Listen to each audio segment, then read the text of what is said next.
Welcome to another edition of Driving of to the Riz. with Larry and Inelia. Okay, we've been Where having can we some start? really fascinating conversations. Feels like a big split in the split. Yeah, there's a big split in the split. There's definitely a big split in the split. So, tell us what's on your mind. On my mind is the unification of high-frequency humans. The reason that is in my mind was a very interesting experience I had the past few days, or last week.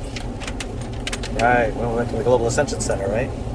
Yes. Yes. On Friday, we went to the Global Ascension Center, and We hadn't actually been there for a while, had we? no, we haven't. Anyways, there was a ton of Sasquatch signs there, and I haven't seen some for ages. And there's a story behind the connection, I suppose. Yeah. There was an experience that I had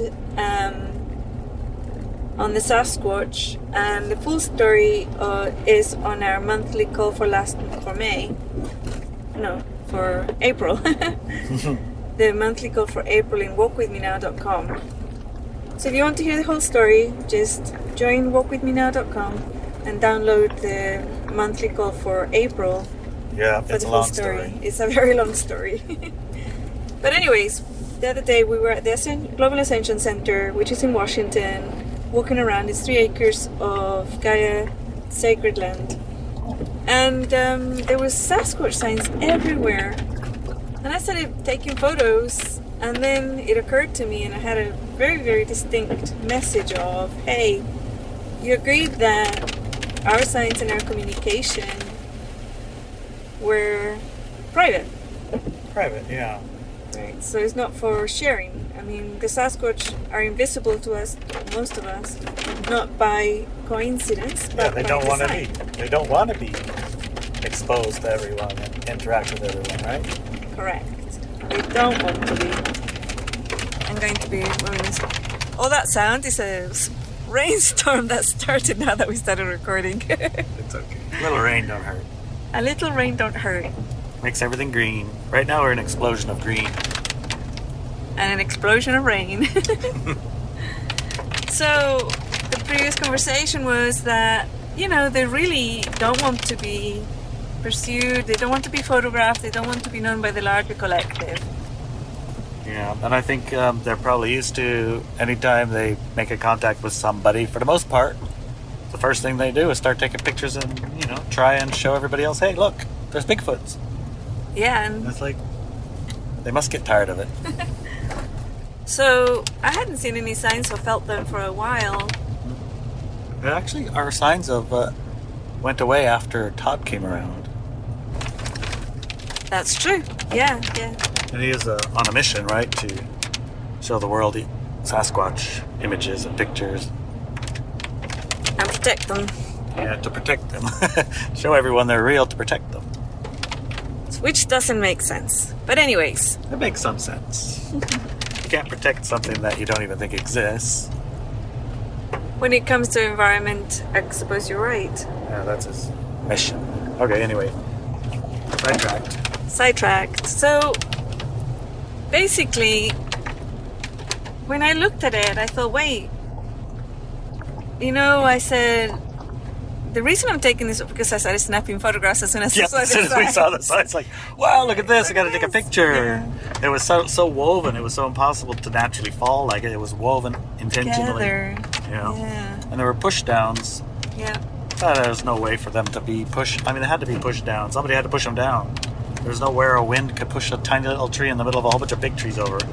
One on top of the other, on top of the other, on top of the other. It was And just then like, woven together. weave them together after they fall. It's like, that's intentional. Anyway, you had to take a picture. So I got the big, hey, I thought we had an agreement. We're back in communication. It's telepathic communication. And here you are, we leave signs, and the first thing you do, Snap, snap, snap. You're probably going to share them with everybody too, aren't you? I said, well, here's the thing.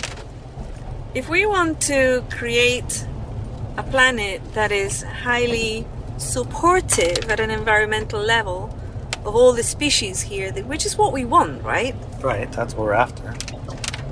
Then, as Sasquatch, collaborating with high-frequency humans is a key component. Right, you can't just be separated forever. I mean, they're impacted by human activity. So, how do you resolve it? You know, it's like, can't just hide forever. So after that conversation, they experientially shared with me something, and then the words came through. And that something was, well, singular people of high frequency, they are in touch with a lot of those. Right, right. But for it to have any effect on the planet, those high frequency people have to unite. So it's the unification of high frequency people on the planet. Right. High frequency people, there's no harm in being visible to high frequency humans. No high frequency human is going to want to, manipulate, take advantage of, hide, steal, crunch their property, impact them negatively. The high frequency humans don't do those kind of things. So there's no harm in having an open physical relationship with high frequency humans. That's right. And then when that came through, I realized that the next step of the split. The next part of our sigil. Yeah, because we talked about the sigil to remove the veil of forgetfulness from the planet. From those who came to create a high frequency paradigm. Correct. And now it's time for those people to unite, to become one. Yes.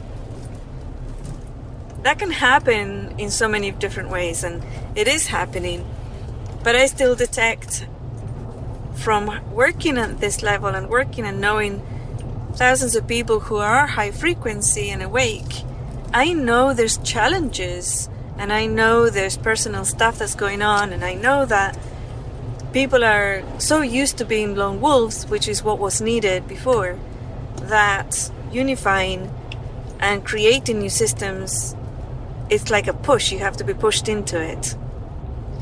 The other thing is that today we got a joke, a meme from Daniela, my daughter, and it said something in the nature of, for you to go back, work and go back to, what was it? Every adult must be vaccinated to work and live in society again. Right? Now, did you hear that? Every adult must be vaccinated in order to work and live in society again. Okay? Now, that needs to be tweaked. That needs to be changed ever so slightly. Just the addition of one word. And that is, let me read it again in the way that is actually representative and effective for us. Every adult must be vaccinated to work and live in the low frequency society again. Let me read that again. Every adult must be vaccinated to work and live in the low frequency society again. And there, boys and girls, is the crunch. That is that. That is that. So that really illustrates what we need to do here. This opportunity is massive. We have to embody but also create these systems. A society which is high frequency. And we have everybody around the planet that we need to do that. We have doctors, we have architects, we have nurses, we have scientists, we have students. We have fishermen. We have husbands, we have wives, we have children, fishermen, hunters, farmers. You name it, we have it. We have it.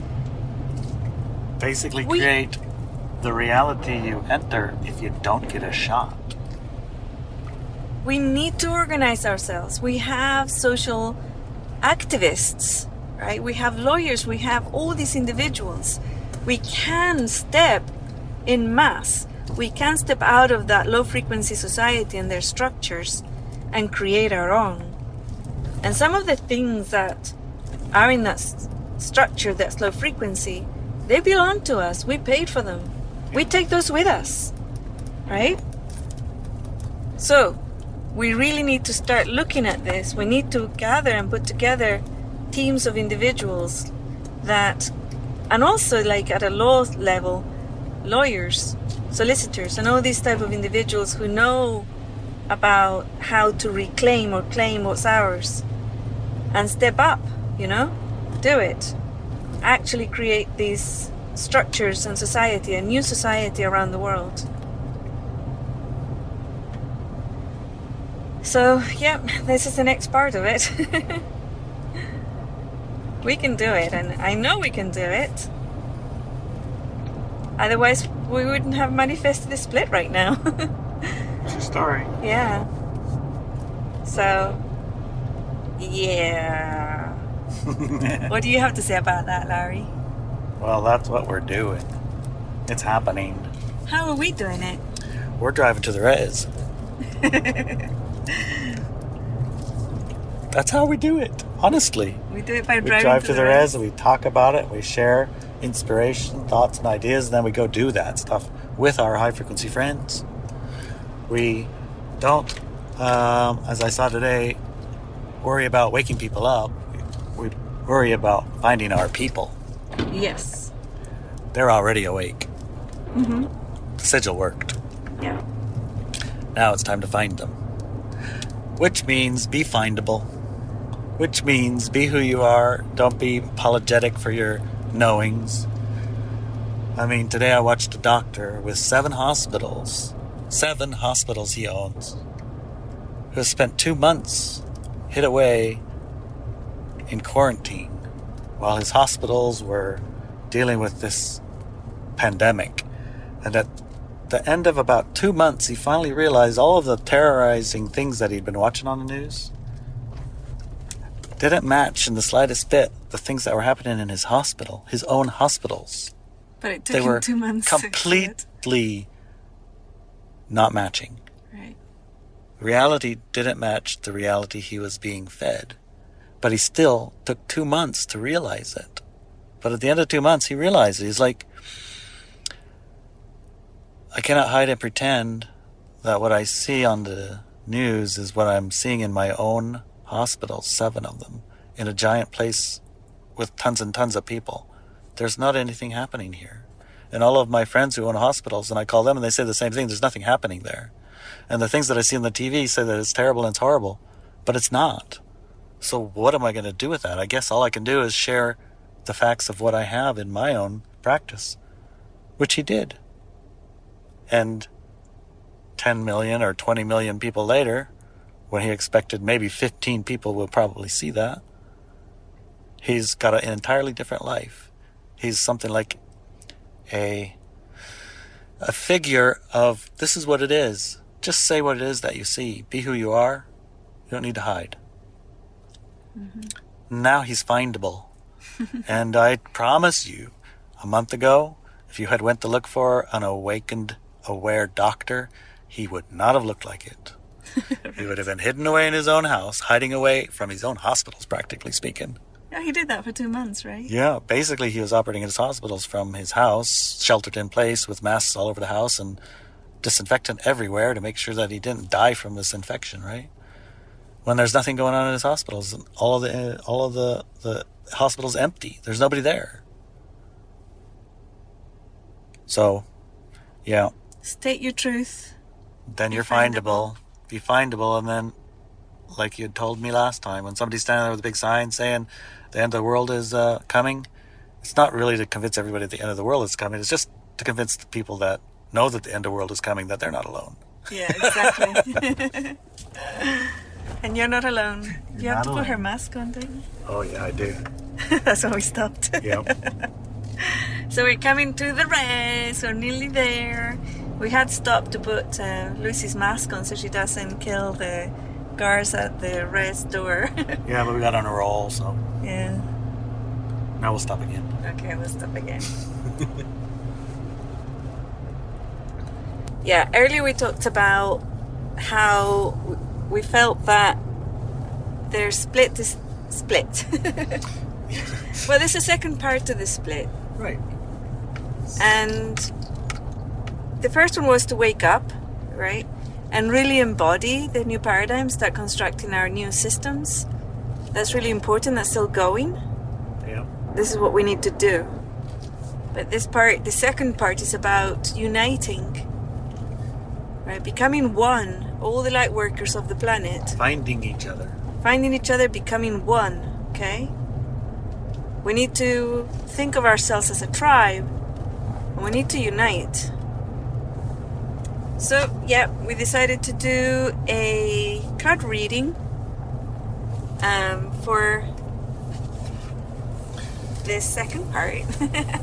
Act 2, Scene 1. We haven't done a card reading for a few weeks now. We did a card reading that we were going to, keep for the next while. I can't remember how long we said, but this one is for this part. The last card reading was to listen to your niggles That was and definitely one. Let it crumble. let it crumble. And Gaia has a beautiful plan. And I can't remember what else. I think there were 4 cards. Yeah, I can't remember them. But this one is going to be asked of our ancestors, our human universal ancestors. And the cards that I'm using is by Rebecca Campbell, Work Your Light Oracle Cards Guidebook. We're going to put the link there for these cards. We have no links, commercial, or any interest in these cards. They're just pretty cards we saw online and we got them.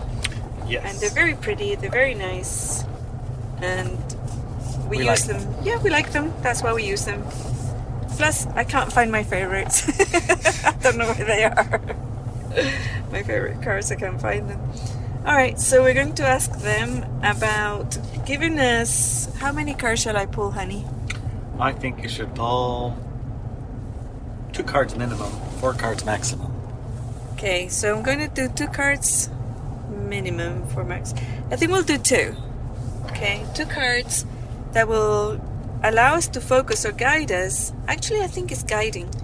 The guiding cards for becoming one as high frequency light workers on the planet. Let's see what they have to say about that. The guidance cards for becoming one as light workers on the planet. Alright, I'm shuffling the cards.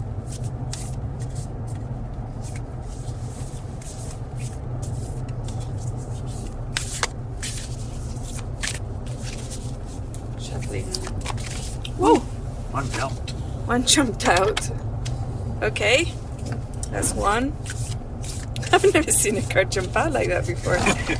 That was crazy. That's how I like them. Yeah, I know that you like to do the cards that way. Alright.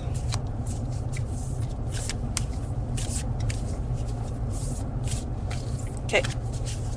Second card. Alright. We got 3. Oh, good. Minimum 2, maximum 4, so we get 3. Yeah, we got 3 cards, man. Alright. Let's read the cards. So we got 3 cards. These are guiding cards to show us, give us information on how to accomplish becoming one as a high frequency light workers. As high frequency light workers, how to become one on the planet.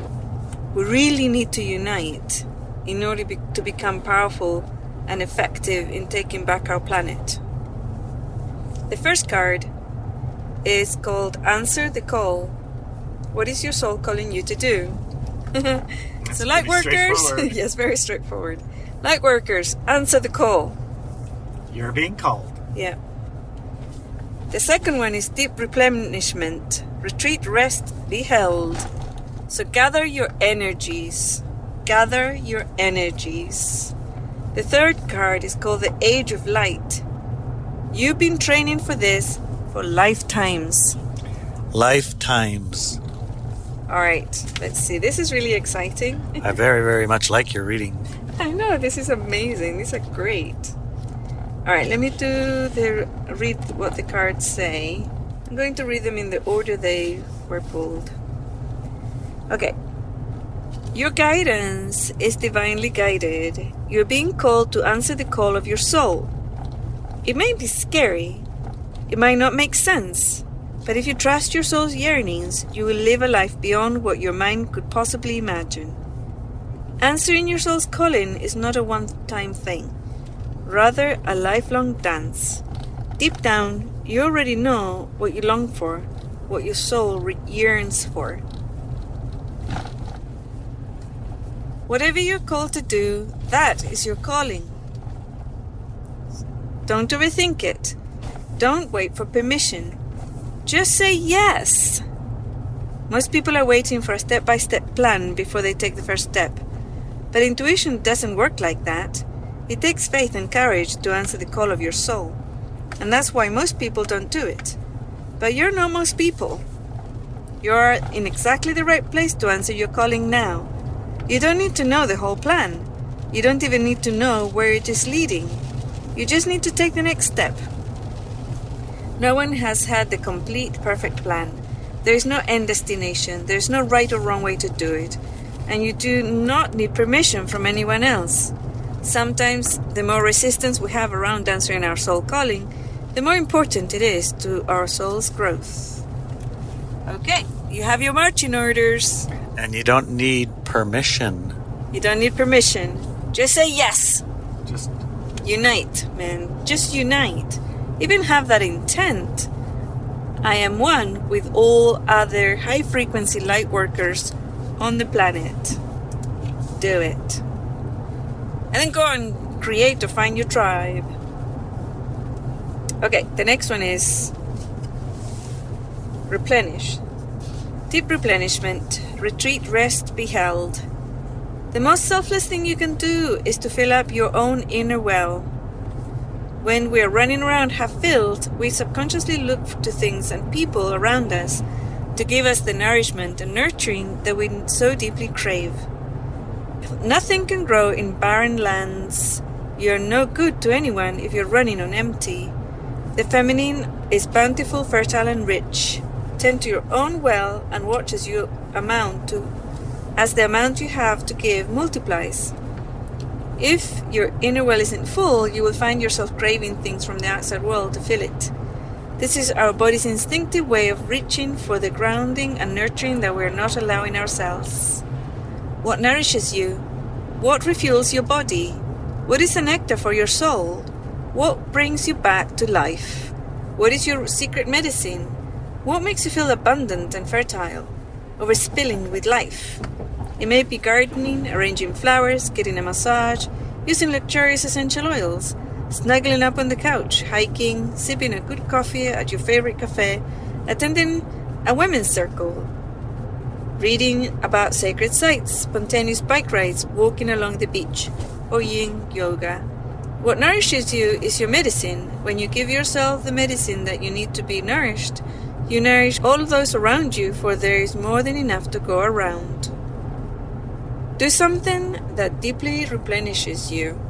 So, we need to gather our energies. That's what I see and believe that this card is telling us as part and parcel of this guidance.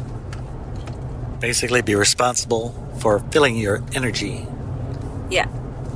Don't expect others to do it for you. You need to do it yourself. Yes. The next one is the Age of Light. Let's find it. The Age of Light. You've been training for this for lifetimes.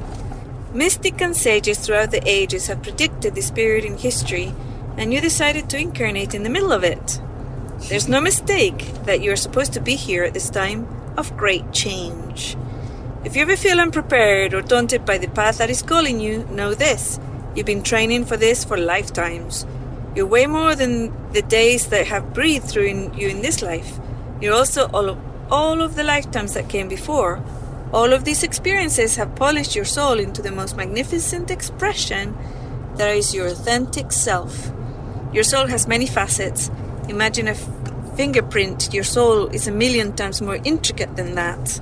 If you put together all the fingerprints of all the people you have been, you would not even get close to fathoming how much of a unique masterpiece you are. You came in with a clear soul plan. You came in with wisdom beyond your years. This is the part of you that longs to be seen. This is the part of you that is ready to step forward, that is ready to emerge. This is not the lifetime to stay hidden, but to step forth, to be seen and rise. So, what do you think about that?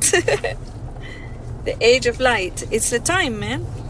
You were here to do this. You were born right now in this lifetime. You're in a physical body to do this. Let's become one. It's time to become one as light workers on the planet. And that also means shine. Shine your light. Yep, I've seen some very good examples of that. Can you tell me of one? Well, Put you on the spot. Yeah, you put me on the spot.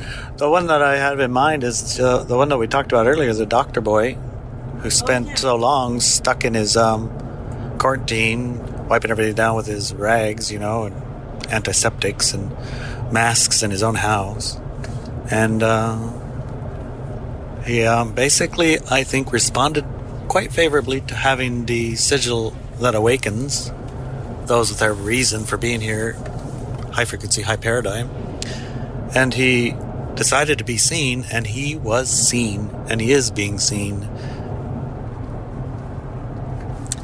Yeah, that's a really, really good example for sure. I like it. How about you? Have you seen any? Well, I've seen more and more people that I wouldn't expect to be very responsive towards seeing and perceiving that what's going on the planet right now is not something that we should allow, taking away of our rights and things like that. Oh, which also reminds me, I want to tell you that there's a lot of stuff that I can't say on Facebook because it's getting censored. So if you want to know what stuff I put on Facebook, I would put on Facebook, but I can't. But I talk about it and I want to share with you. Go to ineliabenz.com and sign up for the newsletter. All the stuff I can't put on Facebook, I'm going to be sending out on newsletters. And those are exciting things. That's good stuff. Whatever you can't hear and can't be shown, that's the stuff I want to see. Yep, that's what you'll be getting on my newsletter. So go over to ineliabenz.com and sign up for the newsletter if you haven't already. All right, I think that's it for today. And we'll see you on our next episode of Driving to the Res.